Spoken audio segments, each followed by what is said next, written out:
नमस्कार, मैं हूं रणजीत और आप देख रहे हैं, सुन रहे हैं स्टोरी विथ रणजीत। आज मैं आपको सुनाऊंगा एक छोटी सी कहानी, अपना अपना नजरिया।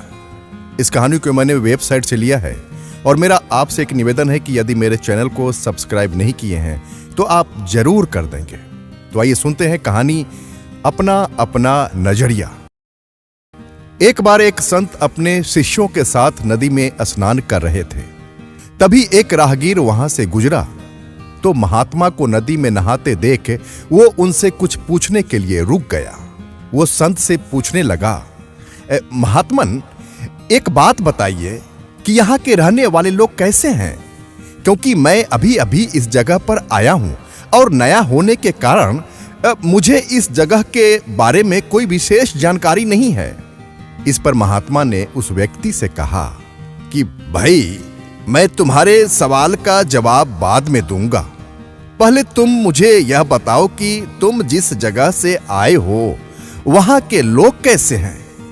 इस पर उस आदमी ने कहा, उनके बारे में क्या कहूं महाराज, वहां तो एक से एक कपटी और दुष्ट लोग रहते हैं, इसलिए तो उन्हें छोड़कर यहां बसेरा करने आया हूं। महात्मा ने जवाब दिया, बंधु, तुम्हें इस गांव में भी वैसे ही लोग मिलेंगे, कपटी, दुष्ट और बुरे। वह आदमी आगे बढ़ गया। थोड़ी देर बाद एक और राहगीर उसी मार्ग से गुजरता है और महात्मा को प्रणाम करने के बाद कहता है, महात्मा जी, मैं इस गांव में नया हूं और परदेश से आया हूं और इस ग्राम में बसने की इच्छा रखता हूं, लेकिन मुझे यहाँ की कोई खास जानकारी नहीं है। इसलिए आप मुझे बता सकते हैं कि ये जगह कैसे हैं और यहाँ के रहने वाले लोग कैसे हैं?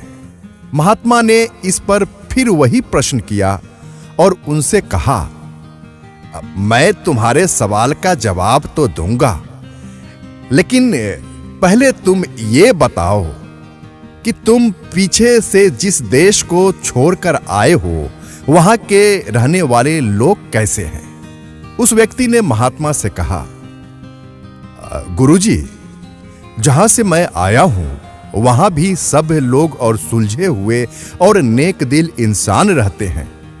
मेरा वहां से कहीं और जाने का कोई मन नहीं था, लेकिन व्यापार के सिलसिले में इस ओर मैं आ गया हूं।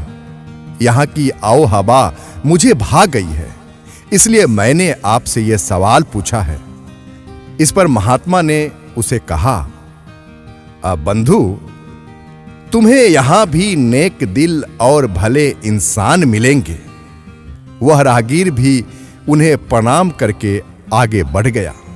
शिष्य ये सब देखकर बड़ा हैरान हुआ। उन्होंने राहगीर को जाते ही गुरुजी से पूछा कि ये क्या? अपने दोनों राहगीरों को अलग अलग जवाब दिए, हमें कुछ भी समझ नहीं आया।